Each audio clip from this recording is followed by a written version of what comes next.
Lesson एक ही है जिसका नाम है इंश्योरेंस सर्विस। हम स्टार्ट करते हैं। इनिशियल टाइम पीरियड में अगर हम देखें तो ऐसी कोई सर्विसेज नहीं थी जिसके अंदर में हमें कोई सिक्योरिटी मिलती हो, लेकिन वक्त के साथ में बहुत सारी फैसिलिटीज़ आती गई, तो उसी में से एक है इंश्योरेंस। जब हम इंश्योरेंस की बात करते हैं तो इसके अंदर में ये रिस्क ऑफ लोन को पास करता है दूसरी पार्टी पे। जैसे कि एक कंपनी होती है ना, जो कंपनी है, कंपनी को हम बोलते हैं इंश्योरर, क्या कहते हैं, ठीक है। और जो इंडिविजुअल है, यानी जैसे अगर मैंने करवाया है ना, तो मैं इंडिविजुअल हूँ, तो इंडिविजुअल है तो उससे क्या बोलेंगे, इंश्योर्ड, ठीक है। तो इन दो टर्म्स के ऊपर में इंश्योरेंस कंपनी काम करती है। साथ में ही ये प्रॉमिस करती है कंपनसेट करने की अगर कोई फाइनेंशियल लॉस हो। जो इम्पॉर्टेंट होता है, इम्पॉर्टेंट चीज़ को ही ये कवर करता है जिसके लिए हम इंश्योरेंस कराते हैं। यहाँ पे बहुत सारे टाइप्स के इंश्योरेंस अवेलेबल होते हैं, ठीक है। Different different kind of insurance होता है। प्रिंसिपल ऑफ इंश्योरेंस में आता है कि गुड फेथ, है ना।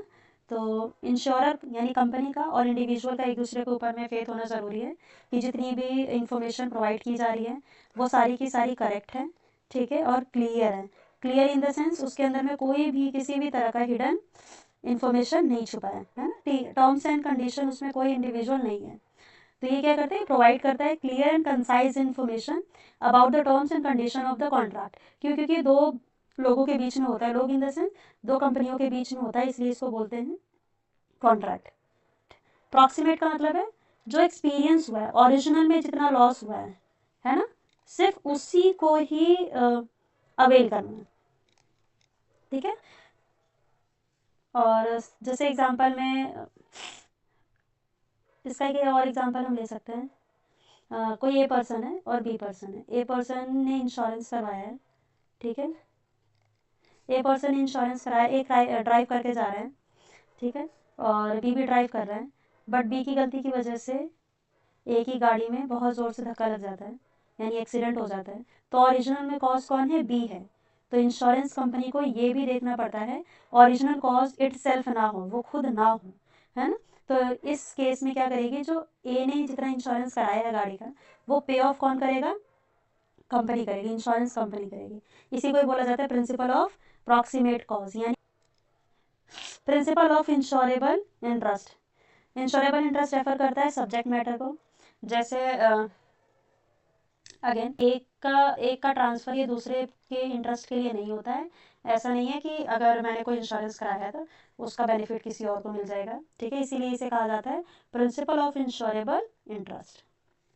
सेब्रोगेशन, assignment of rights of trust, ये हम इनिशियल में ही देख चुके हैं ना कि इसमें राइट्स और ट्रस्ट होता है, यानी पब्लिक डीलिंग होती है, लीगली ये बाउंड होता है, ये डील होता है ना। थर्ड पार्टी रिस्पॉन्सिबल होनी चाहिए उसके लिए, ठीक है। Insurance company insurer will compensate, जितना भी इसको डैमेज हुआ है, जितना भी लॉस हुआ है उसको कंपनसेट करेगा इंश्योरर, यानी कंपनी करेगी, लेकिन उतना ही जितना ओरिजिनल में हुआ है। ऐसा नहीं है कि वो अपने बेनिफिट के लिए अमाउंट ज़्यादा दिखा दे तो इंश्योरेंस कंपनी उसको पे कर देगी, नहीं। वो एक्चुअल में जितना एक्चुअल अमाउंट बनता है वो उतना ही पे करेगी जितना इम्पॉर्टेंट है और जितना रियल में हुआ है।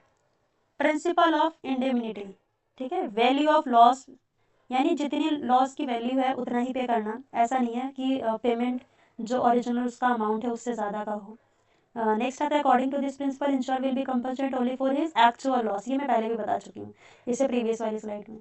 तो सेम वही, जितना एक्चुअल है उसे उतना ही बताना। जैसे कई बार लाइफ इंश्योरेंस ये होता है इंश्योरेंस पॉलिसी होल्डर के बीच में और कंपनी के बीच में सम ऑफ मनी डेथ के बाद में इंश्योर की जाती है फैमिली की, या फिर अगर वो ज़िंदा है उससे पहले अगर हो जाती, अगर उसका मेच्योरिटी पीरियड हो जाता है तब उसको दिया जाता है।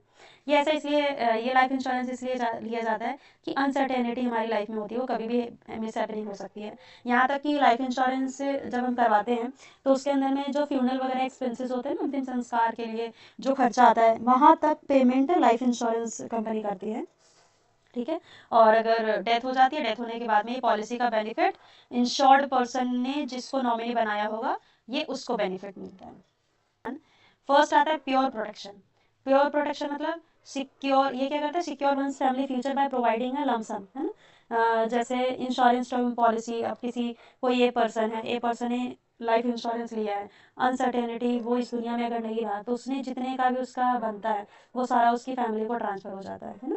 सेकेंड आता है सिक्योरिटी कम सेविंग। ये सिक्योरिटी कम सेविंग के रूप में भी होता है।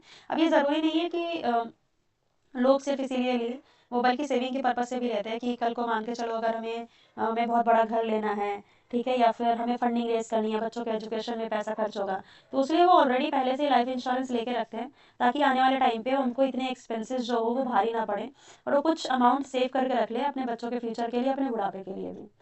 ठीक है। कैरेक्टर स्केचेस के क्या होता है, ये डेथ बेनिफिट के बाद मिलता है, ठीक है, बेनिफिशियरी के अकाउंट में मिलता है। प्रीमियम जितना होता है उतना ही प्रीमियम ये इंश्योर किया जाता है।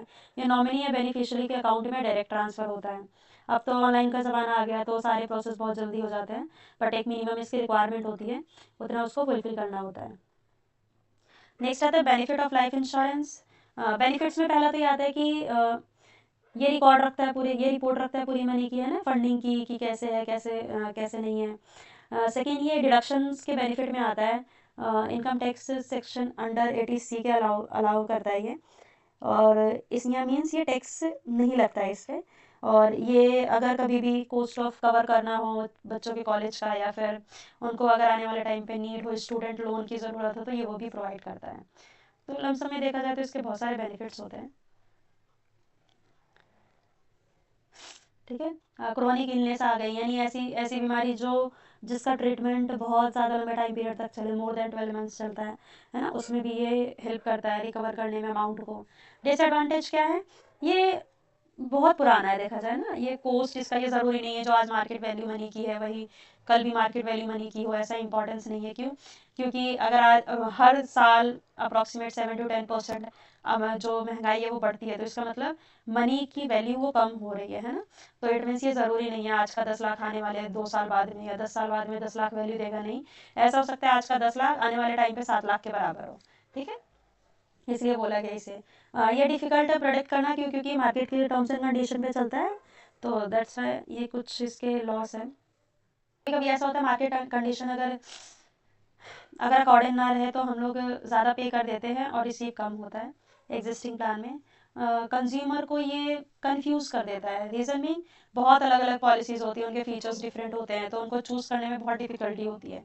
बट यस, इसका एक और नेगेटिव है कि ये सुसाइडल इफेक्ट को, यानी कोई सुसाइड कर ले तो उस चीज़ को रिकवर नहीं करता है।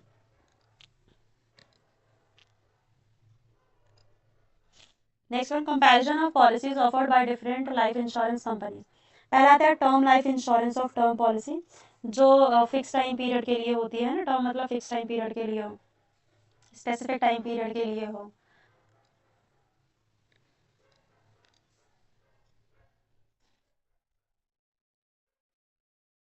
सेम वही बेनिफिशियरी के अकाउंट में ये ट्रांसफ़र किया जाता है अगर अनसर्टेन डेथ हो जाए तो।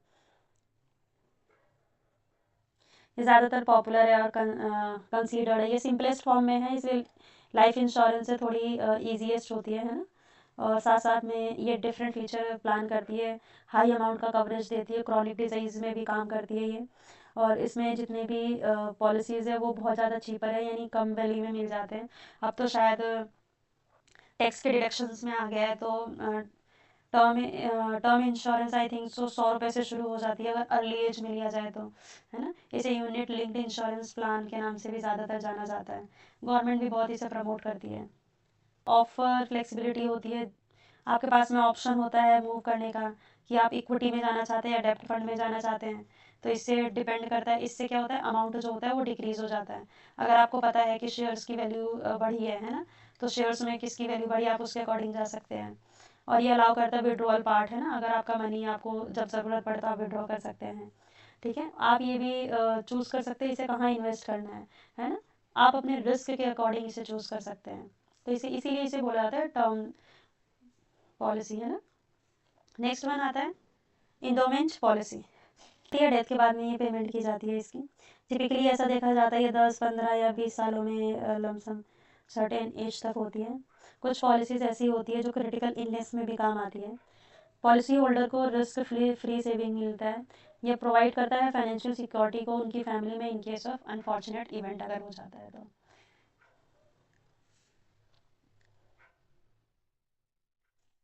Money back policy. Money back policy का मतलब होता है मनी रिटर्न होएगी एक टाइम पीरियड के बाद में, ठीक है, सर्वाइवल बेनिफिट्स के लिए after some period.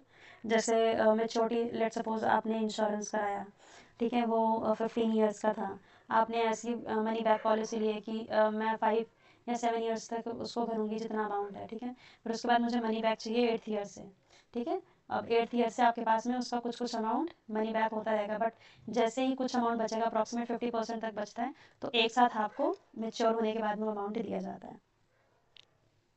Policy holder के सर्वाइवल के टाइम पे ही ये दिया जाता है, ठीक है। अगर वो ना हो या मिस हैपनिंग हो जाए, ठीक है, तो पॉलिसी होल्डर जिसको नॉमिनी बनाता है उसके अकाउंट में ये ट्रांसफ़र किया जाता है, ठीक है।